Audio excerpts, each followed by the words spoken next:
Okay, in this video, I want to discuss a postmodern peg of a turbulent truth-seeking, or what's the word? We are the postmodern culture is going to be suspect of truth statements, or of finding the truth, or of understanding the truth.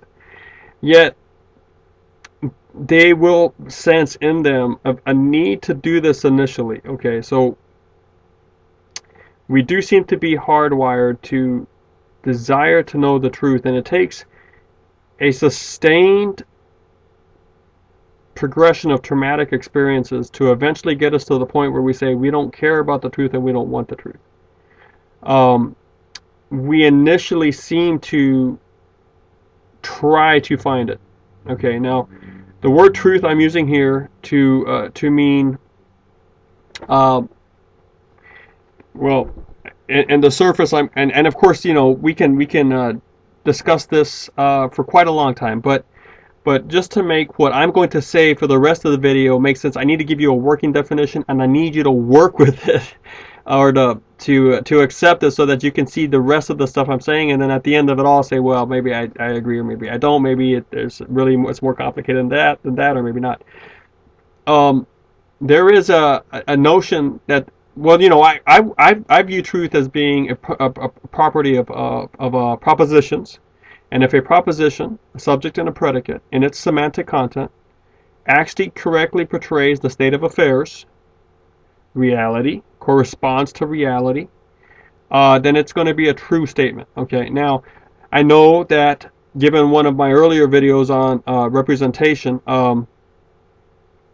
that how do you know you really have reality? So, there also is room to consider truth as, now I would not use this term, I would say what they really mean is valid. But people might say, well, you have a system of propositions, and as long as they don't contradict with each other, you have a web of complementing and interlocking propositions.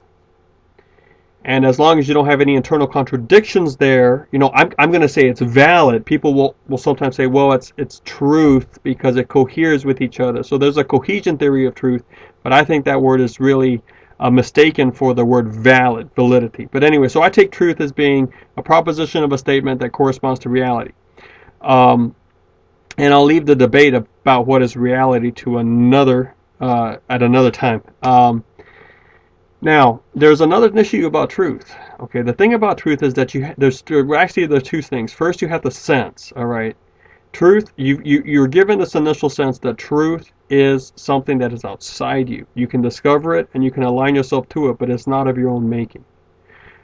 And the reason for that is that if it is from your own making, let's get someone else here. And if the definition holds for you, then the definition must hold for him or her. And so if I'm going to say truth is of my own making, we can also say, well, truth is of her own making. And what happens then if we form contradictory statements that we both believe are true? One of us has to be false by the definition of contradiction. Now, I can put that in symbolic terms.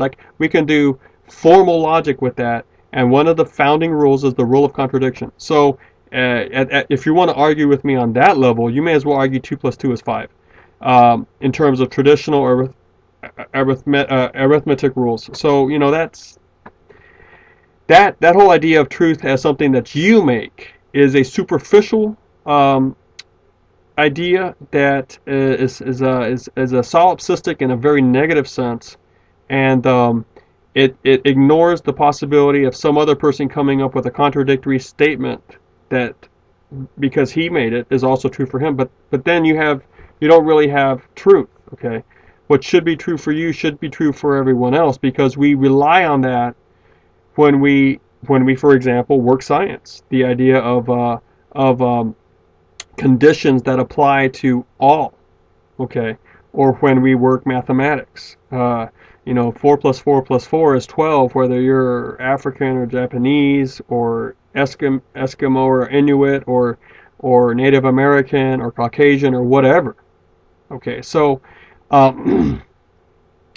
there's that, right? But the thing is that there's also a notion that truth has to be, it's built off each other. Truth has to be eternal in the sense of, if it was true 2,000 years ago, it's going to be true today, and it will be true 2,000 years from now. Okay? And if today we discover that the statement that was held to be true 2,000 years ago is now false, then um, all things being equal, now let's just say it's a statement about nature or something like that, then it has always been false. Okay. Um, Now, of course, if there is if there's, say, like a peninsula to to a landmass, so 2,000 years ago, this was then considered part of the landmass. It was a peninsula, not an island. But then here comes, a tremendous earthquake or a tsunami or something like that, and it breaks the thing away. And now this land, this tip of the land that was once a peninsula, is now completely covered around, about, bordered by water. Well, I guess we can call it an island now. But in that situation, not all things have stayed equal. I mean, there's been an actual material change. So of course, you have a moment when it was true that it was a peninsula up to that point, and now it's an island now. It's not always been an island. But think about this notion of the Earth. I mean, for the longest time, people thought the Earth was flat, or a disk, a circular disk floating in space. And now we tend to think it's a globe, right? Suspended in a sphere, suspended in space, or moving through space. And we don't say, well, it all changed when it just somehow morphed from a disk or a flat square to the sphere. We tend to say they were wrong. Okay, so that statement has never been true. They thought it was true, but that didn't make it true. So we do start off with a common sense notion of some very, I think, core notions of what the truth is, and I think those are correct notions, even though they're given to us in a very simple state, and we access them and interact with them in that simple state. Even the more complicated you go into your analysis with truth, you realize that some of the simple ideas you had before you even started thinking about this notion still hold. So the notion of, hey, if it's even though they thought it was true, that didn't make it true. That very notion right there, that's a very profound notion. And no matter how much you analyze truth, that thing is going to stay that way. So we are given this initial light, I believe, and then we run into this problem. Okay, the problem is it's a misunderstanding between science and truth, and it springs from modernism. Okay. When we stopped taking people's words for things, and we wanted to investigate for ourselves via some sort of empirical method, that means from the five senses, that seems to convince us very quickly of something, some physical state, we tend to want techniques that don't depend on somebody's testimony. Rather, they depend on measurable, repeatable events that you can measure, i.e. experiences. So we really privilege the quantification of data. In other words, the way that we measure it and put numbers to it. All right. So we privilege the way it arises via an experiment that is carefully controlled with certain variances, and then carefully recorded, and we want that raw but properly harvested data. Okay, but the trouble comes, and we can use that data in the material world. I'm talking with metals, with chemicals, with substances, physically, to produce mechanisms and technology that act the way we predicted they would act given the data we had. So there does seem to be what is known as the march of science that just continues on improving and developing its tools, its material, its physical equipment, the technology. But the trouble comes with this. We don't usually think of that in terms of truth. Okay? Because we look at the tools and all that. Okay, now, okay, let me just make a quick aside here. what is it, 93 million miles between us and the sun or something like that. And if that's the accurate number, well, of course that's true. So there is a notion there. I mean, there are propositions of science that, if they correspond to the actual state of affairs in reality, they're going to be true. So water boils at 212 Fahrenheit. If that's the metric you're using and you got it properly gauged out on your metric, your thermometer or whatever, stick it in there, it should be 212, it's true. Okay, so, but that is sort of a very, that's a stripping, if we're going to limit truth to that, we have all of a sudden put a lot of things out into the pale, P-A-L-E, or the area where truth does not apply. If we're going to limit truth to scientific statements, okay, then we've excluded a lot of areas that traditionally have meant a lot to the human experience, okay?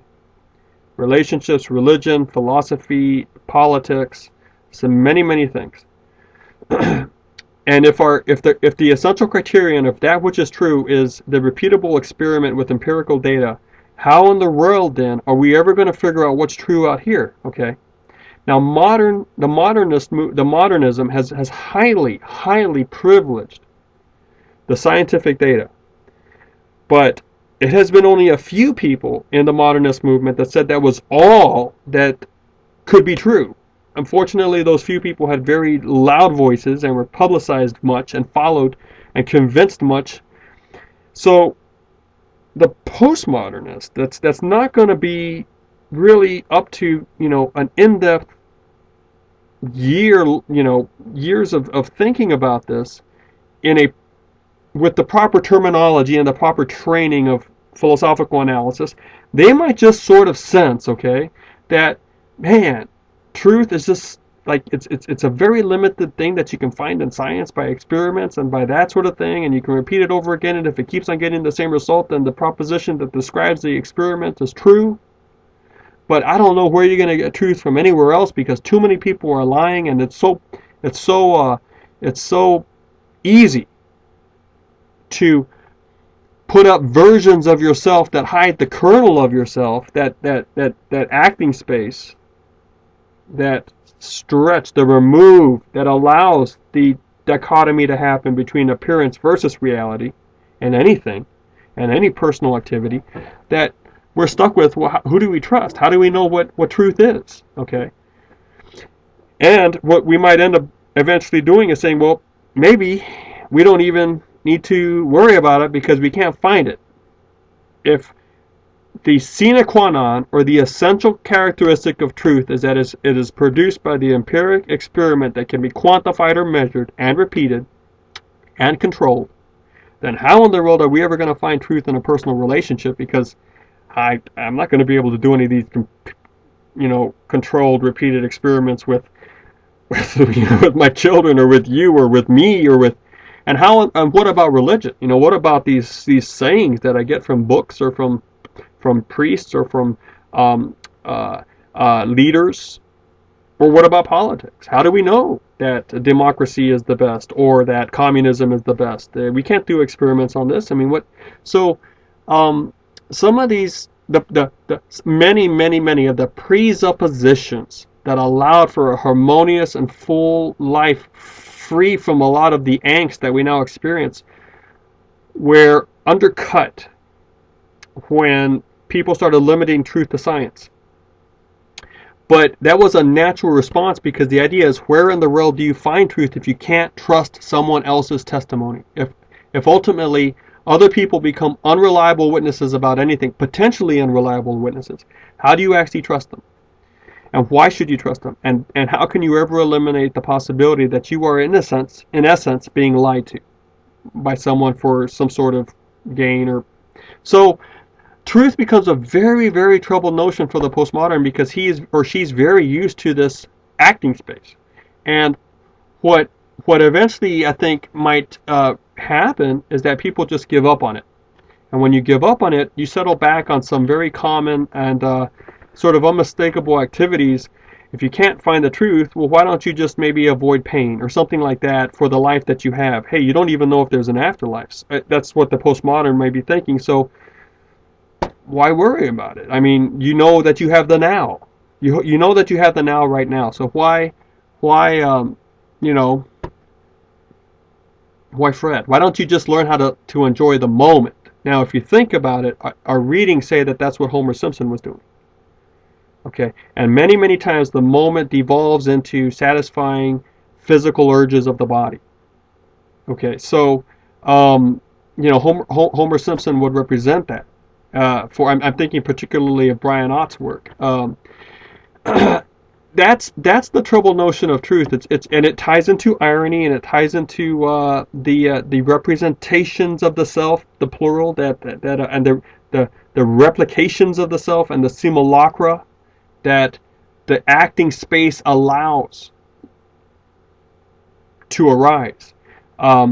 So yet because of that echo in them, people would still yearn for the truth, and they still are willing to base social norms on it. Like the justice system is ultimately based on the notion that you can know truth, and that it's like the postmodern person has to be able to hold these two elements at the same time, even though they're both burning their hands, because to let go of them, it would be the worst thing to do. But you realize that you can't really hold on to both at the same time and not be subject to cognitive dissonance. So you would rather take that pain than nihilism or just an abject despondency into apathy, because nothing matters if you let go of truth completely. All right.